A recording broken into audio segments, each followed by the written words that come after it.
are Locked On Cowboys, your daily Dallas Cowboys podcast. Part of the Locked On Podcast Network, your team every day. Locked on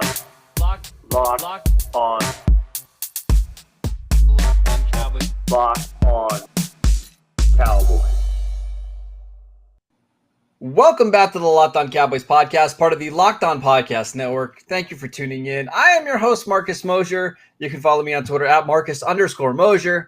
And joining me today, as always, is my co-host, Landon McCool. You can check him out on Twitter at McCoolBCB. You can also listen to him on the Best Coast Boys podcast. Speaking of which, Landon, when is the Best Coast Boys podcast going to start up? That's a good question. Obviously, at some point, friend of the show, John Owning, and I have got to sit down and talk about PFF John, right? Yeah, PFF John. That's what I was just going to say. If he and I even have the time to continue this endeavor, but it's been well over 8 months since we've done a PCB. I did see people on Twitter. They want the show back. So I don't. I feel ashamed, because it's been very difficult. But yes, I do have plans to bring it back. It's just been very difficult with how busy things have been. Yes. All right. So today we're going to talk about a couple different things. Practice from yesterday, some roster moves the Cowboys made. But we should start with Rico Dowdle, Landon, the Cowboys' third-string running back. By all accounts, was having a really nice camp. The team did put him on the injured reserve list yesterday. I don't think we got a reason why he went on there yet. It's a hip. A hip. Yeah. Apparently, he injured a hip or a hip. Well, let me ask you this: we everything we heard out of the Houston game is that they came out without any injuries, right? Now suddenly. Well, yeah, actually, not even just came out of the injuries, but the next day they asked Mike McCarthy about injuries, and he said, yeah, really good. Everything was fine. And then apparently now Rico Dowdle had such a bad hip injury that he's out for the season. So I don't know, man. I mean, that's where we are, I guess, at this point. Either something developed or was missed, or they're trying to stash him. It's a weird position to try to stash somebody, I would feel, though, because you feel like Rico Dowdle likely would have played this year. I mean, I feel like he was making the roster and he was going to play. I don't know if he's playing running back very much, but he certainly was going to play special teams. He probably was going to be active on game day. I don't know. This is one I struggle with, because typically when teams stash players, it's with the idea, hey, you're not going to make the roster this year, and we're curious to see what you look like next year after a year in our system, right? Yeah. I don't think there's really going to be more snaps available to him next year, right? And I think it's just as likely that they draft somebody else, or they sign somebody, or, like Jaquan Hardy breaks out. Like this, a stash feels a little weird to me, but that's kind of the indication I've been getting, is that that's really what this is. It's odd. It is odd, because I guess it would make more sense if they tried to sneak him onto the practice squad and then made him like one of those eligible guys who they could call up to the game day to dress out, week to week. But this mechanism, just to be clear to everybody, this is the preseason IR, meaning he cannot return. Like, this is not a function for him to be able to return at some point. So he is finished for the season. So yeah, if this is like a roster, magic thing, I don't really understand ultimately the long-term goal here. All right, so let's talk about the running back position for the Cowboys. Obviously, it's Ezekiel Elliott and it's Tony Pollard, and they're going to do all of the heavy lifting. Yeah. Do you think this team needs to go out and get somebody, or are you comfortable with just two guys, or are you comfortable with who they have on the roster right now? I don't think that I think they needed another running back. They need to go get one. I don't feel, super great about any of these other running backs. I mean, I think that maybe what this does is increases the chance that Ralston makes the roster. I mean, and not that he's a running back, but he's another guy that, if something were to happen in the game, he could take some carries in a single back situation, and obviously he can function as a fullback. It'll be interesting to see if they could potentially use him in some H-back situations, some tight end stuff. But if it's me, if I need another running back, a third running back for a specific reason, I'm going out to get one. I'm not necessarily relying on the guys that are here, simply because there's a ton of running backs available. And I think you could probably get one who's decent for cheap if you really needed one in a case where either Pollard or Zeke were going to miss significant time. Otherwise, I think you kind of just probably just roll with it for now. I've got some names. So let's hear 'em. That third running back is going to have to be able to play special teams, right? Whether it's as a kick returner, playing on punt teams. I mean, you've got to be able to do more than just run the ball, right? So a couple guys that I think will either be cut or you could get like via trade that pretty easily. Like we've seen some of these like circumventing waivers, right? Or it's all right, hey, we're going to give you a conditional 7th round pick if this guy plays 100% of the snaps and makes the Pro Bowl. Like we've seen those kind of trades happen. So a couple guys. What about Rex Burkhead, who is with the Texans right now? The Texans have Mark Ingram, David Johnson, Philip Lindsay, Rex Burkhead. Are there 4 running backs on their roster? Yeah, I mean, I think he's a guy that should be considered. I mean, I think it really depends on.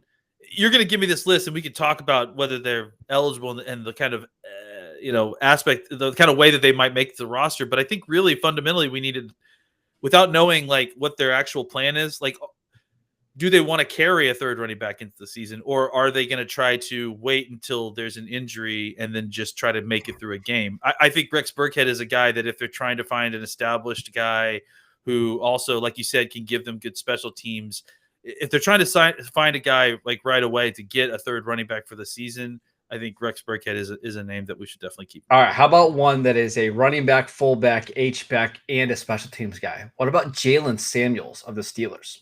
Somebody that I like coming out of North Carolina State a little bit.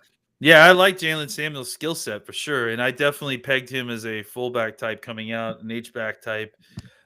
He's been a. I mean, better than I do as the resident Steelers fan and the group. He's been kind of a unicorn for them, isn't he? Yeah. Like, I mean, he's just like a freak of nature athlete that they've been hoping to kind of develop into something just.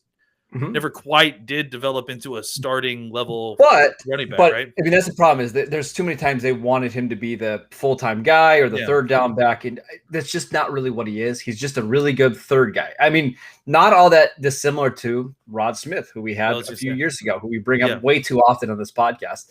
I think Samuels is a guy that could be cut or a guy that, you trade a conditional pick. So we'll just leave it the list there. I mean, those are the type of guys we're looking for. We're not looking to get somebody who's proven a young back, anything like that, right? Not a Sonny Michel. Darius Jackson's out there, So I think Darius Jackson signed with just about every single team in the NFL at this point. I'm sure we're going to get letters, and emails about Darius Jackson and how quickly the Cowboys need to sign him. So I just thought I'd throw that out there. All right. So ultimately, I think my guess is they enter the first wave of cut downs with 2 running backs and a fullback, right? And they try to stash Hardy and Knox on the practice squad. And if something were to happen, they pull one of those guys up. They use they use Ralston as much as they need to get through a game. But I kind of think that's where we're heading, right? Yeah, and thinking that, it's kind of like we were just saying, like, they stash those guys on the practice squad. Like I said, they get, I think it's 2 spots that they're allowed to call up to the regular roster that they can then turn back into game day, practice right? squad. Yeah. Yep. I think that could be a regular season solution for having a third running back on on your roster for game days. And then, if something were to happen long-term to Pollard or Zeke, that's probably when you would turn to, a street free agent to kind of, take over for multiple games. All right, let's talk about practice that the Cowboys had on Wednesday. The plan was for Dak Prescott to only throw on 7-on-7s in the competitive period. But plans changed, Landon, and Dak Prescott's pretty stubborn. So he ended up not doing the 7-on-7. Instead, he did the 11-on-11 competitive period. And from all the reports, it sounds like he was really good, and he wasn't limited at all. Are you surprised? No. I mean, I think, and somebody may correct me on Twitter or elsewhere in the comments, I'm pretty sure that he did 17 plays with team, right? 6 were runs, 10 were completions, and then 1 was batted down at the line of scrimmage. So he basically went 10 of 11, or maybe it was 11 for 12 or something like that. But it was impressive. And again, they're not in full pads. They're not taking people down to the ground. But I mean, I think it's just, Dak's not noodle arming these balls out. I mean, he's fine. So, I think it's another good sign. It's another kind of hurdle that the Cowboys told us that he was getting to and that he would hop over, and he has hopped over. So at the very least, I feel like the Cowboys coaching staff and medical staff has earned some trust from the fan base, just simply because it has been going a lot towards the prognosis that we're being given, right. And the timeline seems to be very consistent. So you're not worried about Dak in week 1, right? No. I mean, not worried about. You're not worried about Jerry even said yesterday, or maybe it was 2 days ago on the Fan, that even the day that he got injured or whatever you want, he strained it, that he could have finished a game, or he could have played a game, or so. I just, again, they're just being overly cautious. It's a very long season, and it's an even longer season than we remember, and giving Dak some rest there when he's been throwing like a madman all offseason trying to get ready. Right. It just makes sense. All right, let's talk about some other things that were going on in the Cowboys practice the last couple of days. Safeties. Landon, I don't know what kind of playing shape you're in right now, but the Cowboys might need you to play safety, right? Ready to go? I'm ready to go. For those people that I mean, honestly, I may catch COVID at this point. I mean, it's like so. As for the people that aren't watching the video, Landon just did his safety drills, just kind of running back and forth, and looked pretty good. I just saw what Trayvon's son did, and I kind of copied that. He's got his footwork down, man. All right. So, man, this is confusing. So, Donovan Wilson left with a groin injury, right? Yeah. You have Monte Casey, who is now out because of COVID protocols. Malik Hooker out because of COVID protocols. Israel McCool, I believe, is back practicing now, right? Yes. Am I missing anybody else? Is there anybody else that's not allowed to practice? Connor Williams, I think, is also on the list, if I'm not mistaken. So, how worried are you about the safeties in general for this team? For practice or for week I'm 1? saying, like, are you worried about them for week 1? No, I don't think I am. I'll tell you this much. I was interested just because everything's going on. I decided to go peek at the COVID protocols for what they have to do to get back into practice. And I went in just like kind of slightly confused on exactly what the protocol is. And then after reading everything, I am now even more confused because I was not aware that there are 3 types of tests that they do, and that they have to get positives for all 3. I read the actual thing, and even for vaccinated people, it is quite a lot of hoops to jump through. The good news is, if you're a close contact vaccinated player and you don't have symptoms and you pass 2 PCR tests, I think it's 24 hours apart, maybe it's 48 hours apart, and then you pass your final entrance one. If you're like Israel McCool, he was able to get back in basically 2 days after the initial scare. So he's back already. What we may be finding out today is that maybe some more players are coming back. I don't know if that's been announced yet. I mean, that's kind of what we may be happening now. But if not, like, I think there is a concern that some of these guys are probably going to be held out until next week, because they have to pass X amount of days. And if they have COVID, if they actually have COVID, which it sounds like 3 or 4 of them do. It sounds like 2 or 3 at least probably do. Depending on whether they're vaccinated. I mean, look, if they're unvaccinated with COVID, then we've got a whole other set of worries to have, how that person's health. I think even with the vaccine, obviously you can catch COVID. The symptoms can be anywhere from nothing to, kind of mild, or to maybe even medium. But you think that those guys, mostly would get over it pretty soon if there hasn't been a ton of hospitalization from vaccinated COVID users. So COVID victims. So the hope is that if they have COVID, if they have the vaccination, that they recover quickly.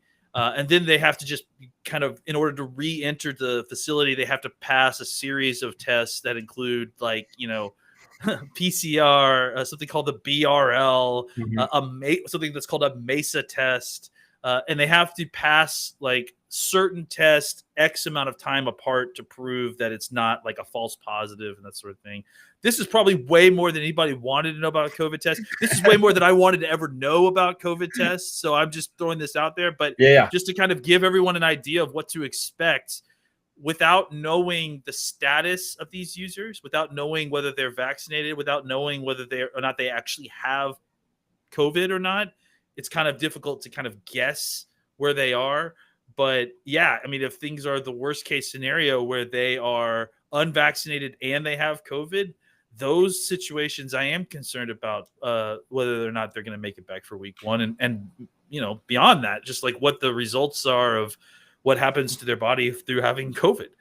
So the Cowboys actually did a pretty good job last year of navigating through the COVID season. Like they didn't lose many guys, like in terms of like game loss, right? Yeah.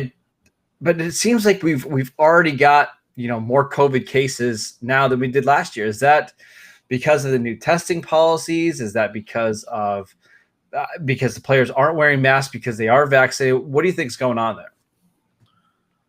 I mean, I think that this is probably one of the most vulnerable times, right? Just because you've got players that are coming in and out. The teams have just gotten back to Dallas. You know, I think once they get into the regular season and there's a little bit more of a rhythm, I think players will fall into kind of hopefully a more safe kind of pattern of operating during the regular season. Sure. You know, it's like Monday I come into the facility, I do my thing. Tuesday. Well, the other thing I should mention is there's just a lot more people around right now than there will be in a week from now, right? Yeah, absolutely. Because they're going to go from 80 to 53. But again, I guess you're going to have these guys in the practice squad, so maybe you don't lose that many guys.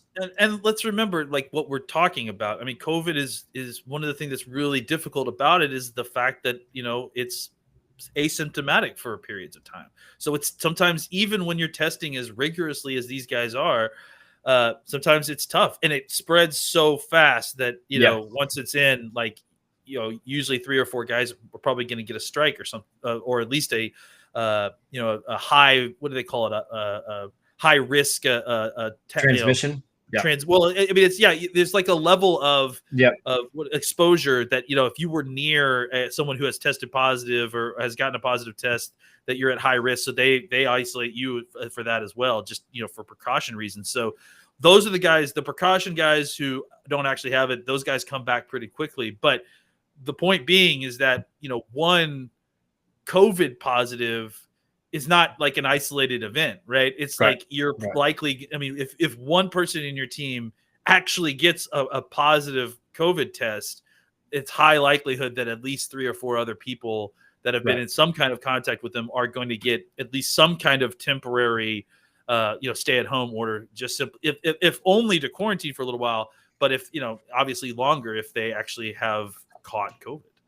The good news is the Cowboys still have 2 weeks until their first game. Yes. Hopefully they can kind of solve this outbreak and limit it. And I would think that all of these guys will be back available for week 1. So that is the good news. We'll continue to update you guys on the story when we have more information as the story continues to break. So let's take one more quick break so I can tell you guys about Bet Online.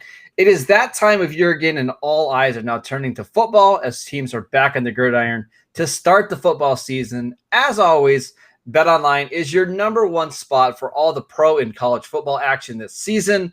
Head to the website or use your mobile device to sign up today to receive your 100% welcome bonus. BetOnline is the fastest and easiest way to bet on all your favorite sports, from football, basketball, boxing, right to your favorite Vegas casino games.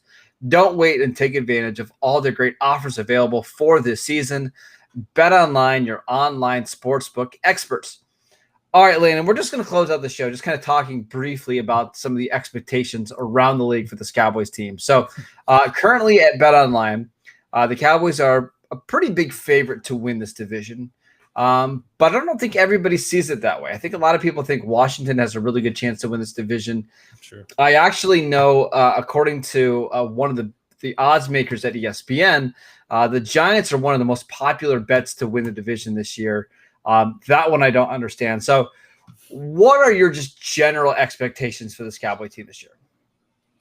I mean, I think we've kind of talked about it. We've been talking around about it for a while.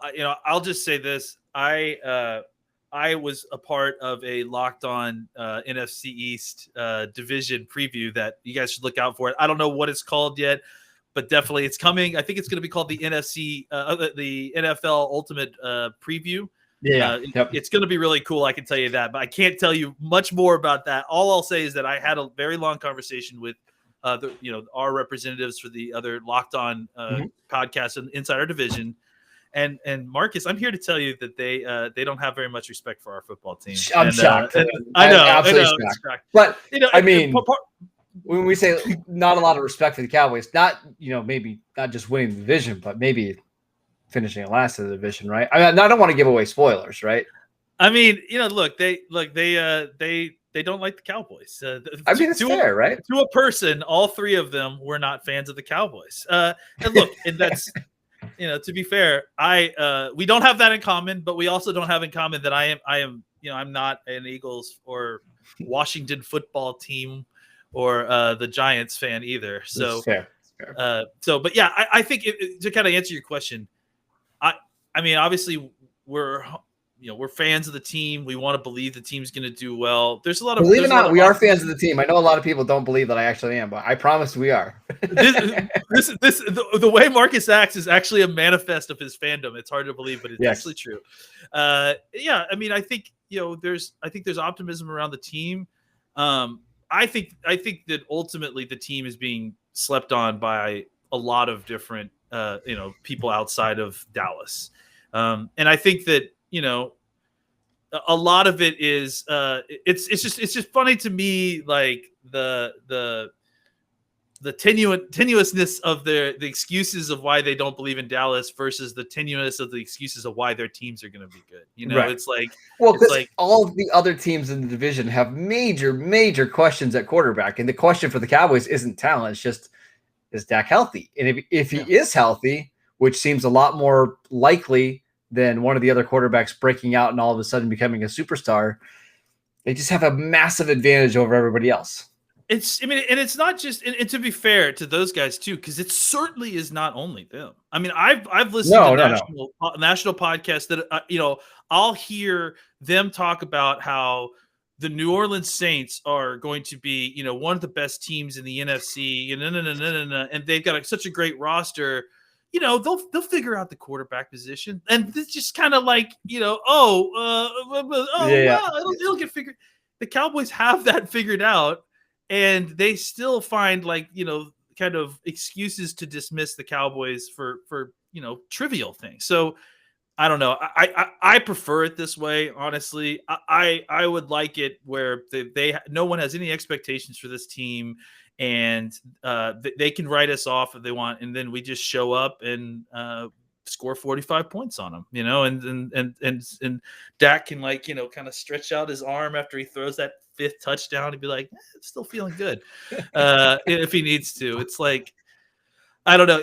I feel good about where this team is. I feel good about their chances to win the division. I think if they can stay relatively healthy, this is going to be a much better defense. I mean, just based on what we've seen so far. Maybe early on they have some bumps in the road as they try to kind of figure out a little bit of an identity on defense, but maybe it's the other way. Maybe it's off the offense trying to kind of get into gear early on because they didn't have a ton of time on task in training camp altogether. But I have supreme confidence in Dak Prescott in this offense. I think that passing offense specifically, is probably the most reliable and most replicable thing that you can have in the NFL. Yep. And the defense is one of the least replicable things that you can have. And having a good defense is really a year-to-year proposition that's based a lot on the quarterbacks that you're facing every year. So I think that you can add all the talent you want, and then you just have to try to do your best to slow down these elite offenses as much as you can. But if you don't have a solid quarterback situation, if you don't have an offense that can be relied on, if you don't have one side of the ball that can be consistently dominant, and frankly, unless you're the Denver Broncos or I mean the Redskins are close, but I don't even know that they fall in this category of having a defense that's so dominant that you can rely on them week to week. you need to find a way to make it happen on offense, because defense is just not a reliable unit to keep you going. I just want to remind everybody that the Cowboys lost their franchise quarterback in week 5 last year, and only one team was able to have a better record, and that was Washington at 7-9. Right, like the Cowboys had just as bad of a quarterback situation as everybody else in the division last year, and still nobody was able to pull away. I can't imagine with Daniel Jones, Jalen Hurts, and Ryan Fitzpatrick being the quarterback for the 3 other teams that they're going to pull away from the Cowboys, even if the Cowboys have a bad defense. It's not going to happen. It simply comes down to, which do you think is more likely? That Jalen Hurts is going to take a huge jump that he hasn't taken, that Daniel Jones is going to take a huge jump with Jason Garrett as his offensive coordinator that he hasn't taken, and that Ryan Fitzpatrick is just going to not be Ryan Fitzpatrick? Ryan Fitzpatrick for a whole year at the age of 38 years old. Yeah. If he's not who he is, then I don't know who they are. Yeah. You know, it's like, so what's more likely, that those guys are all going to change their feathers, or that Dak Prescott, who is currently throwing with the first team 2 weeks before the opener, is not going to be healthy enough to play? I think it's pretty straightforward. Seems pretty straightforward to me. That's why they play the games. That's right. That is it for today's show. Thank you guys for tuning in. As always, you can download and subscribe to the podcast wherever you get your podcasts.